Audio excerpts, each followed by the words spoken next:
everyone, welcome back on this YouTube channel Tarang Academy. So again I'm back with a new video and आज हम बात करने वाले हैं डिस्ट्रक्शन ऑफ हीमोग्लोबिन के बारे में। इससे प्रीवियस वीडियो मैंने पढ़ाया था कि हीमोग्लोबिन की सिंथेसिस कैसे होती है। सिंथेसिस मतलब कि हीमोग्लोबिन बनता कैसे है। आज हम समझेंगे हीमोग्लोबिन टूटता कैसे है। तो जब हमने पढ़ा था कि हीमोग्लोबिन बनता कैसे है तो हमने इरिथ्रोपोइसिस से कनेक्ट करके पढ़ा था कि इरिथ्रोपोइसिस होती है तभी उसी स्टेजेस में हीमोग्लोबिन जो है वो ऐड हो जाता है। तो अब जब हीमोग्लोबिन टूटेगा तो वो भी तो आरबीसी के साथ साथ ही तो टूटेगा। Now let's start. After life span of 120 days, तो सबको पता है कि आरबीसी का लाइफ स्पेन कितना होता है 120 डेज। सो 120 डेज के बाद आरबीसी डिस्ट्रॉय होती है। कहां डिस्ट्रॉय होती है? In RE system. What is RE system? That is reticulo endothelial system. Specially सबको पता है जो स्प्लीन होता है वहां पर आरबीसी खत्म हो जाती है, डिस्ट्रॉय हो जाती है। आरबीसी को क्या कहा जाता है? इसको हम बोलते हैं ग्रेवयार्ड ऑफ आरबीसी। सबने पढ़ा होगा ये आरबीसी का मुर्दाघर होता है। क्यों होता है? Any idea? इसलिए होता है क्योंकि जो स्प्लीन होता है उसकी कैपिलरीज बहुत छोटी होती हैं। अब जब आरबीसी बूढ़ी हो जाती हैं जो, तो वो उस कैपिलरी में निकलते हुए टूट जाती हैं। आज समझ में आई? दिस इज द बेसिक कि स्प्लीन में आके आरबीसी टूट जाती है। अब जब आरबीसी टूटेगी तो हीमोग्लोबिन रिलीज हो जाता है इनटू द प्लाज्मा, और प्लाज्मा में वो दो में बट जाता है। जैसे कि बनता भी अलग अलग है, फिर आरबीसी के अंदर साथ में रहते हैं हीम और ग्लोबिन दोनों पार्ट। जैसे ही हीमोग्लोबिन रिलीज हुआ into the plasma, heme part अलग हो गया, ग्लोबिन पार्ट अलग हो गया।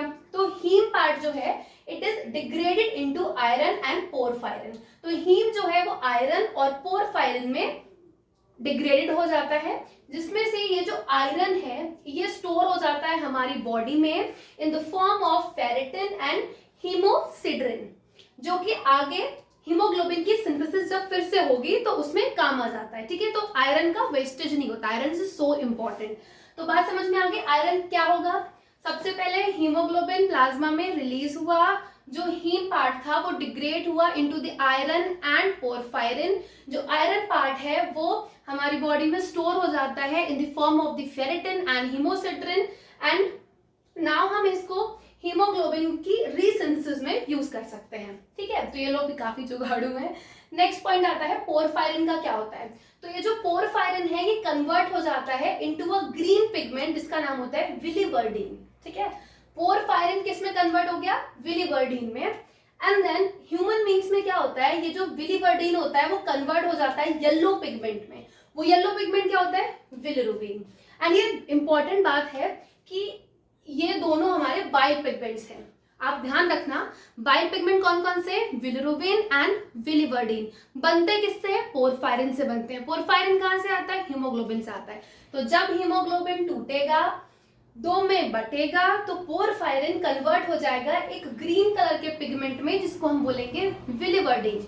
फिर ये विलिवर्डिन जो है वो कन्वर्ट हो जाएगा येलो पिगमेंट में जिसको हम बोलते हैं बिलिरुबिन, जिसकी वजह से अगर बिलिरुबिन बॉडी में ज्यादा बढ़ जाता है जिसकी वजह से जॉइंटिस हो जाता है, आपने पढ़ा होगा। ठीक है, तो ये हो गया बिलिरुबिन। अब इसके आगे बढ़ते हैं।